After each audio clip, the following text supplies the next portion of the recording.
Abdullah et le génie.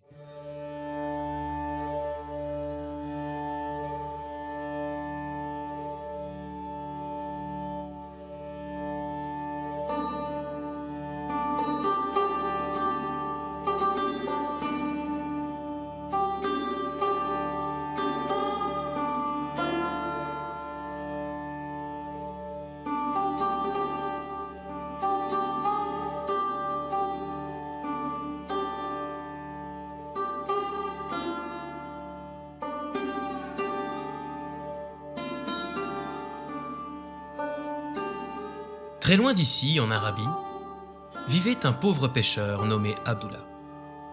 Il était si pauvre qu'il avait bien du mal à nourrir sa femme et ses 3 enfants. Parfois tout de même, la chance était avec lui et il rapportait quelques poissons pour nourrir sa famille. Mais en ce jour d'été, sa bonne fortune semblait l'avoir abandonné. Il jeta son filet une première fois, mais quand il le ramena, il ne contenait qu'un bouquet d'algues vertes et visqueuses. Il jeta son filet une seconde fois et crut que la prise était bonne, car il sentit une résistance. Mais il ne ramena qu'un tas de vieux plats ébréchés. Il jeta son filet une troisième fois et sentit un poids. Il le ramena le plus vite qu'il pouvait, mais il n'y avait pas un seul poisson, seulement de la vase noirâtre. Très découragé, il allait jeter son filet à nouveau quand il aperçut dans la vase une vieille bouteille fermée par un gros bouchon. « Cette bouteille est bien lourde, » se dit-il. « Je me demande ce qu'elle peut contenir. De l'huile? Du parfum ?» Abdullah essaya d'enlever le bouchon. Il le tira, le tordit, le tira encore, mais sans résultat. Il allait renoncer quand soudain, le bouchon finit par sauter tout seul hors du goulot. Aussitôt, un nuage de poussière s'échappa de la bouteille. La poussière devint fumée, la fumée se colora et une forme se dessina. D'abord un visage, puis un corps. Et cette silhouette grandit, grandit, grandit. Devant le pêcheur affolé se dressait maintenant un gigantesque génie. « Libre! Je suis libre !» gronda le génie d'une voix plus forte que le tonnerre. « Libre après tant d'années! Et maintenant, je vais te tuer !» « Pourquoi? Mais pourquoi, ô génie ?» bredouilla Abdullah. « Que vous ai-je donc fait ?» « Je vais te couper en morceaux !» rugit le génie sans répondre à la question du malheureux. « Ne faites pas ça, grand maître !» supplia l'homme en tombant à genoux. « Je ne voulais pas vous déranger. Je vous en conjure, épargnez-moi !» « Quand je t'aurai découpé en morceaux, je te jetterai en pâture aux poissons !» À ces mots, il dégaina son énorme sabre et le pointa juste sous le nez du pauvre Abdullah. « Pitié !» s'écria le pêcheur. « Dites-moi plutôt, quel mal vous ai-je fait ?» « Silence, misérable !» Le hurlement du génie fut si violent que le volcan voisin se mit à gronder. « Tais-toi un peu !» reprit le génie. « Et je te dirai pourquoi je veux te tuer. » Et sans éloigner son sabre du visage d'Abdullah, il commença son récit. Il y a bien longtemps de cela, j'exerçais ma profession de mauvais génie en ce pays. Pour me punir, le maître de ce royaume, le grand sultan Soliman, me fit enfermer dans cette bouteille. Je me sentais aussi serré dans cette prison de verre qu'une baleine pourrait l'être dans une coquille d'œuf. Et je commençais à dériver dans un isolement et un silence complet. Je n'avais qu'un espoir, être repêché et libéré par un pêcheur. Un siècle passa ainsi, et je m'écriais « Qu'on me fasse sortir! À celui qui me libérera, je fais la promesse d'exaucer 3 de ses souhaits !» Mais nul ne m'entendit. Un deuxième siècle passa, au bout duquel je m'écriai à nouveau « Qu'on me fasse sortir! À celui qui me libérera, j'offrirai l'Arabie tout entière !»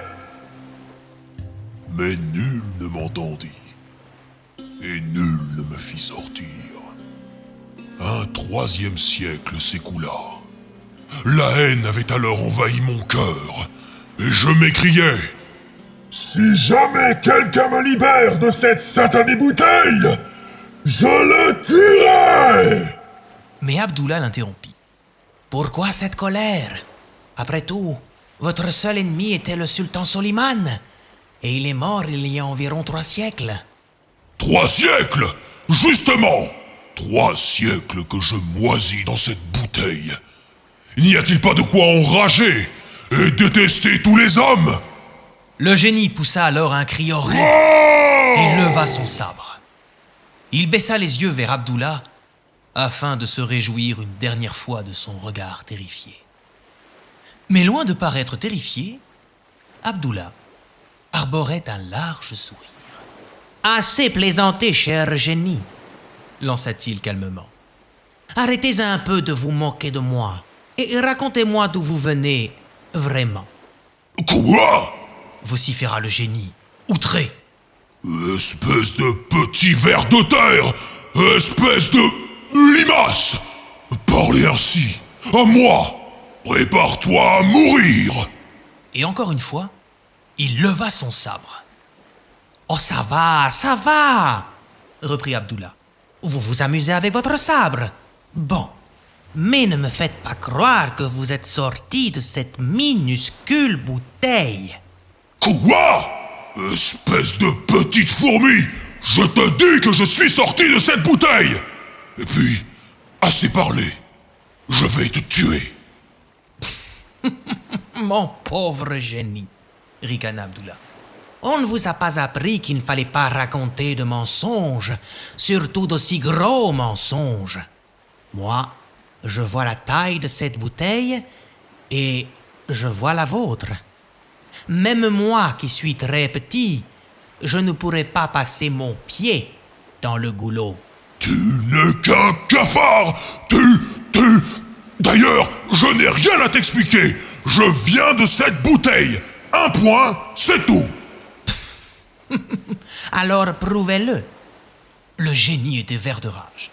Il réfléchit quelques instants et soudain, il redevint tourbillon de couleurs, puis fumée et enfin poussière. De la même façon qu'il en était sorti, le nuage de poussière entra dans la bouteille. « Vois-tu » lança une voix caverneuse de l'intérieur de la bouteille. « Je te l'avais dit !» Mais Abdullah, rapide comme l'éclair, mit le bouchon sur la bouteille. Il le poussa et le tourna, le poussa encore, jusqu'à ce qu'il soit bien enfoncé. « Oh ! Laisse-moi sortir, vermine !»« Oh non !» reprit le pêcheur en riant. « Tu es tellement méchant que tu peux bien rester là-dedans encore 1000 ans !»« Non ! Je t'en supplie ! Si tu me libères, je fais la promesse d'exaucer 3 de tes souhaits !» Sans répondre, Abdullah prit la bouteille et de toutes ses forces, il la lança à la mer. La bouteille vola dans les airs. Le génie hurla encore. « Je te donnerai l'Arabie tout entière !»